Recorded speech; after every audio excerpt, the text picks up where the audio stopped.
Right, today we've come to Majescroft Fisheries to do the second part of the Leams and Soils video that I started yesterday afternoon. What we're going to do today is we're going to take the next step. In this bucket to my right here, I've got the double lean mix that we made up in the garden yesterday.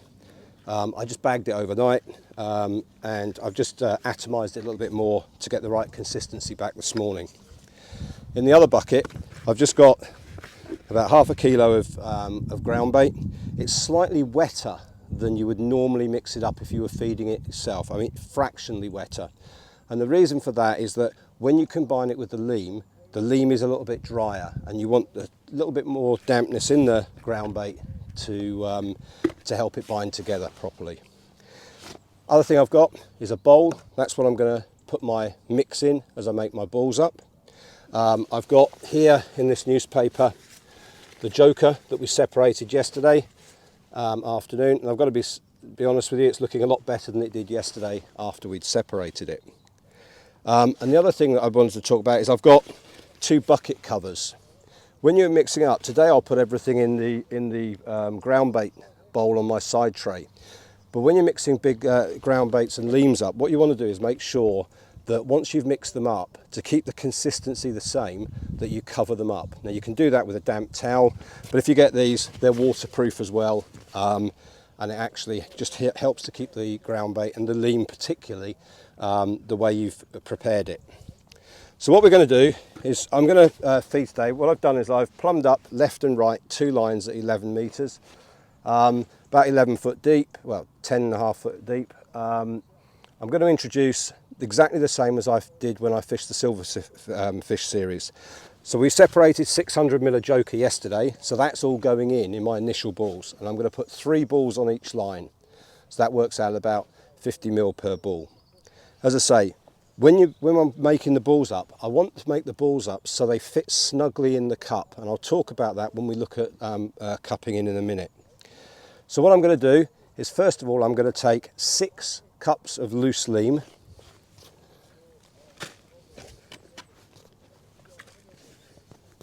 3, 4, 5, 6, and then the rest of that leam is going to go away. That's going to be my topping up mix. I'm then going to add 2 of ground bait. Okay, so that's basically 75% leam and 25% ground bait. I'm just going to give that a bit of a mix around, make sure it's evenly distributed throughout the mix. So that's 75% lean, 25% ground bait in there. I'm then going to take my joker. As I say, we measured it yesterday, so we know there's 600 mil of joker there, so that's going in there.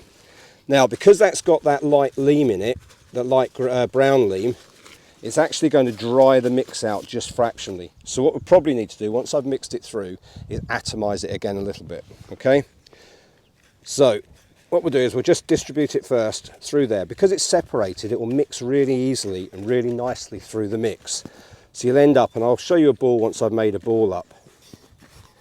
Okay, so that's that, ready to make the balls up. However, as I said, it will have dried up just a little bit. So what I'm going to do is this excess ground bait, I'm going to pop into my side tray. I'll be back in a sec.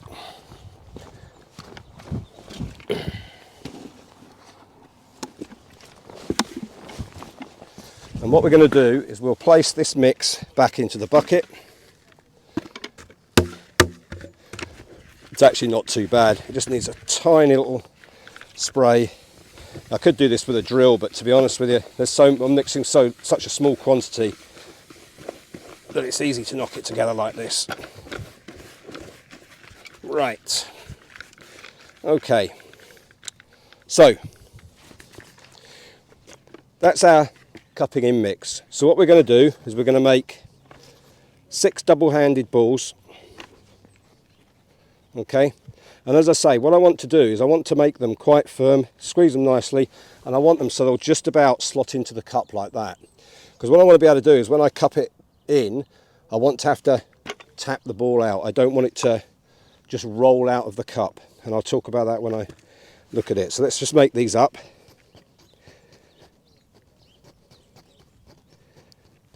Two.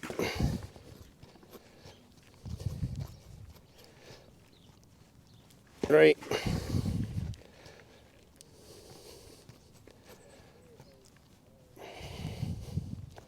Four. It's a little bit big, that one. Four.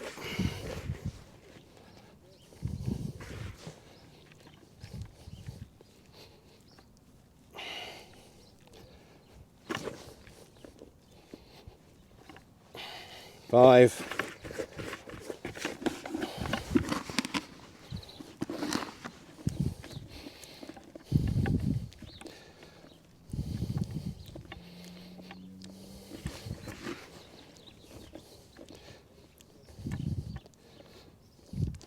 Six balls, okay, and there's probably enough for about half a ball there. Now I'll keep that because I might at some point want to top up with something with a tiny little bit of ground bait through it to mix it up. So what we'll do now is I'm going to take my bucket with my Leam on it. I'm going to stretch a cover over the top with my double Leam mix. It's a bit damp today and I don't want that changing the consistency, so that will go just behind me where I can reach it. I'm going to put my balls in there, get them down to my side tray. I've got another cover for the other bucket for the ground bait, but the ground bait's actually going to go in my ground bait bowl on the side of the bait weights today. So I'm going to get sorted out and then we'll come back and have a quick look at rigs and plumbing up and cupping in.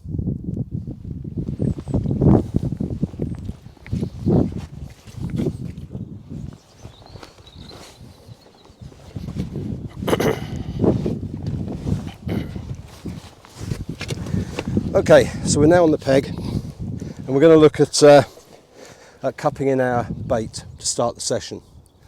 As I say, I've got a line over to my left there and I've got one over here to the right at about 11 metres, 10.5 metres. So what I want to do first is, as I mentioned before, I want the balls to actually sit in the cup so that I have to tap them out. And the reason for that is that if you make the balls too small and they roll out of the cup, as they roll, as they go into the water, they can move away from where you think you've fed them. So if you want to keep everything really accurate, and the bottom here at Magicroft can be quite steep in places, and it can also have some funny contours left to right. So you really need to be quite careful about where you put your ground bait and how you put it in. So having the balls so they'll actually sit in the cup and you have to tap them to make them come out or shake them to make them come out will help to ensure that your bait goes straight down where you want it to go.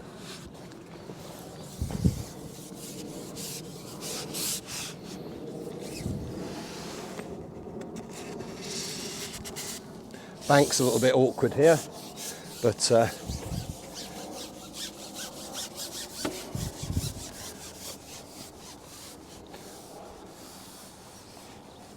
now when you get there to the point of the thing, and I'll film it from the back in a minute, the pole's bent over quite a lot, which means that the ground bait's going to be 6 to 8 inches closer to you. But as you lower the pole forward and turn the cup at the same time, the pole will straighten out and then you can give it a tap and the ball goes out and comes straight down to where you want it. So what I'll do is I'll cup 2 more balls on this and then I'll move the camera to the behind me and we can cut the other bits in.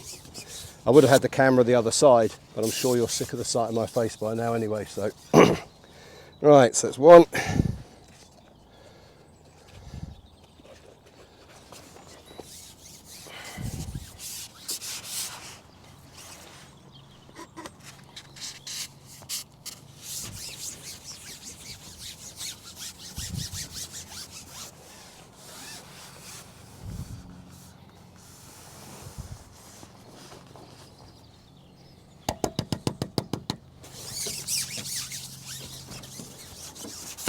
2. And if you're not in a rush, there's no need to rush getting the bait in. The important thing is to make sure that you get it in where you want it, you get it in properly. So just take your time. It normally takes half an hour or so for the fish to come onto these lines anyway, here at Majescroft, so you've got plenty of time just to take it easy and make sure you get your bait in properly. That said, today it's actually quite mild, so it may be that the fish have come up in the water and they're all over the place today. So that's 3 on that line. So what I'll do is I'll just move the camera and then put the other 3 in a second.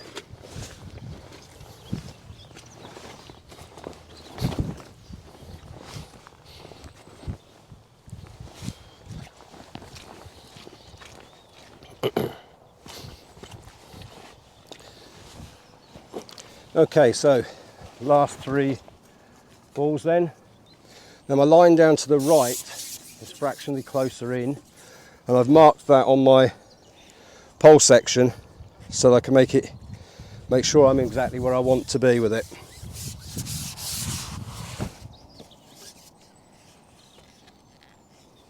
Put the tripod in the wrong place. Nothing like making life difficult for yourself. Okay, so now you can see the cup's upside down now, so if I let the tension off the pole and tap it, and it comes out and goes straight down where I want it to be.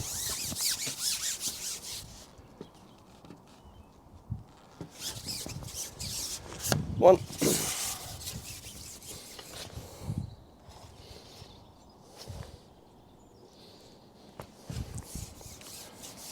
Made these a little bit snugger than normal. Obviously my hands are getting bigger.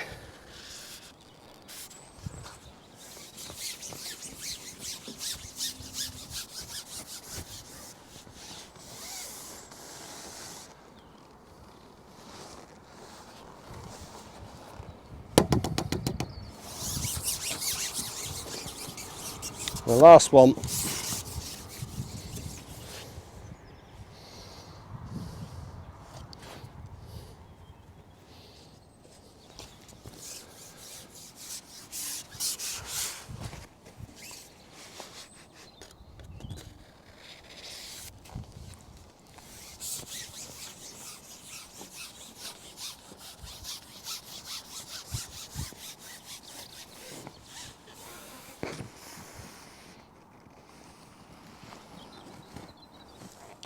Okay, last one. Oh.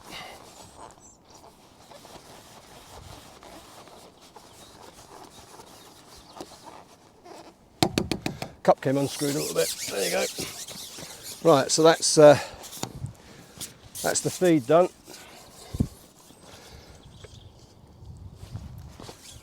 So what we'll do now is, while that's settling in, put the camera down here and we'll have a quick little look at rigs.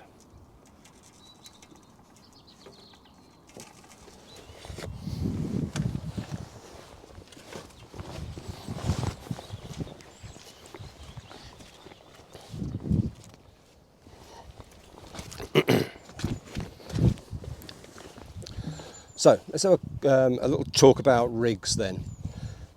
The key with rigs for bloodworm and joker fishing is to try and keep things simple. So the rigs I've got today, I've got a 1 gram rig set up and a 0.75 gram or a 4x18s set up. That's all. The 1 gram rig, both floats are the same. These are old Colmic Attilas, which they don't make anymore, but they're very similar to a Colmic Senna pattern. What you really want is a fibre bristle. You can have plastic if that's what you prefer. I find fibres better if I need to put a tiny little bit of grease on it to actually hold it in the surface film, because you need to dot your floats right down. And you need a wire stem. The best sort of float shape is like an inverted rugby ball, a slim inverted rugby ball pattern. Seems to be best. Okay, down the line towards the back end, all I've got is, I'll bring it up to the camera a little bit. All I've got is an Olivet with a string of shots below it to actually form a boom so that it doesn't wrap over. And then below that I've got 2 number 10 droppers, evenly spaced above a 6-inch hook length.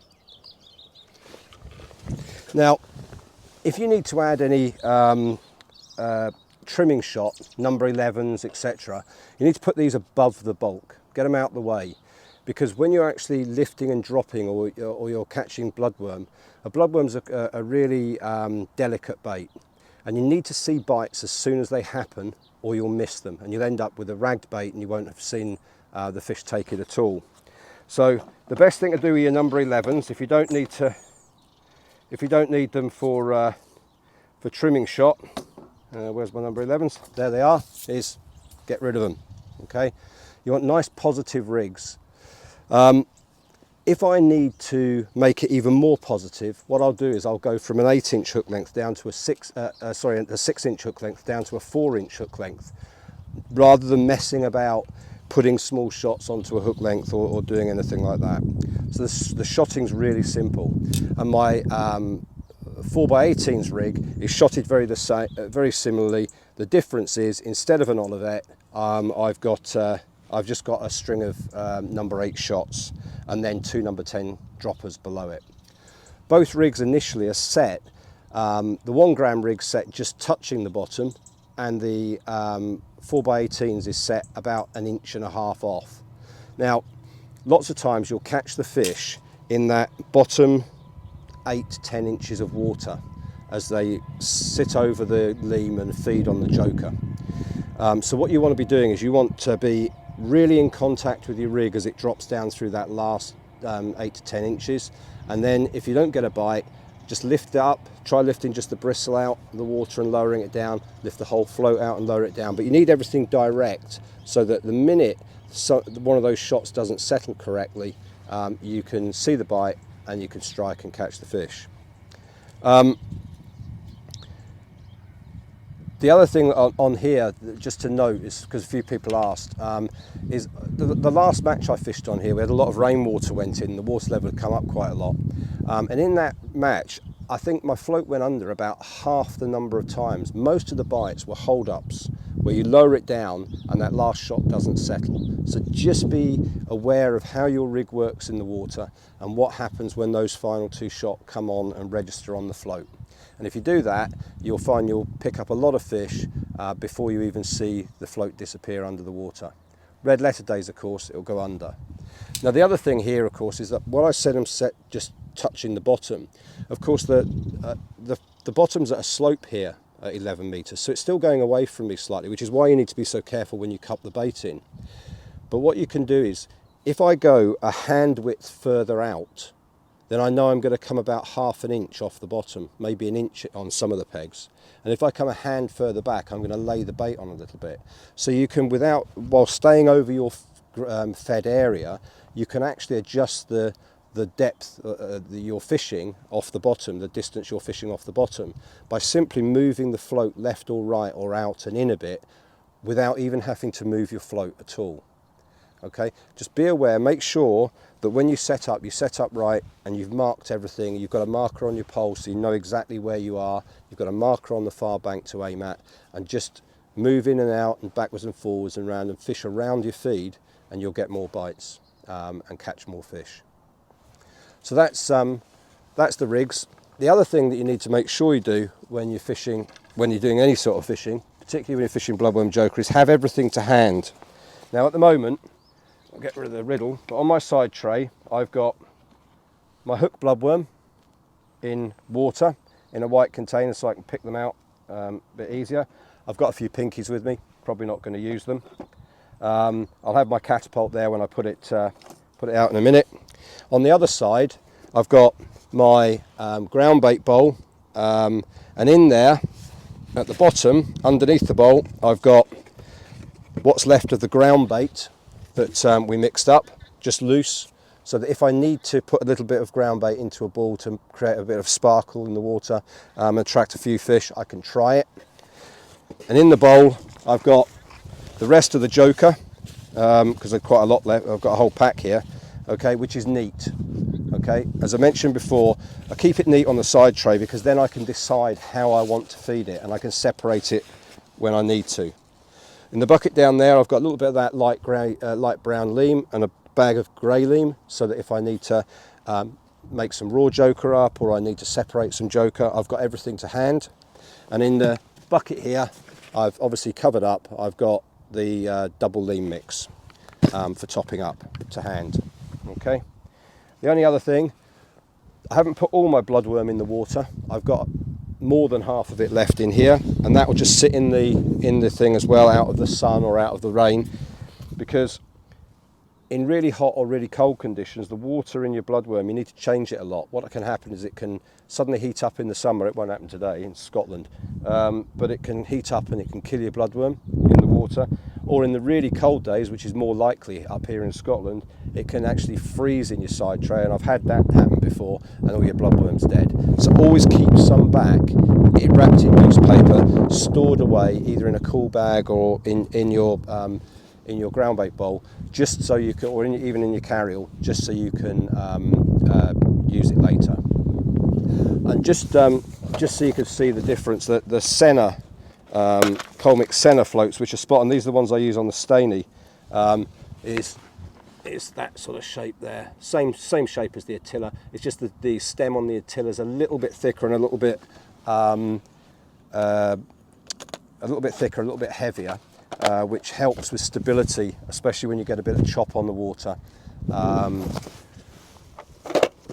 or it's towing a bit and you want a bit of extra stability, especially in the depth of water we've got here. So I think that's everything. If I think of anything else, I'll try and post some comments, but if anybody's got any questions or not sure about anything, then drop me a line or post a question on the bottom of this link and this video, and I'll try and get back to you. But most important thing is to get out there on the bank, try what you've learned here. It might not work for you 100%, but work out what works for you. Fishing is all about trial and error and experimentation. Get a start point, then play with it and make it work. Okay, so I look forward to seeing you out on the bank sometime. Tight lines, and I'm going to have a bit of fishing now.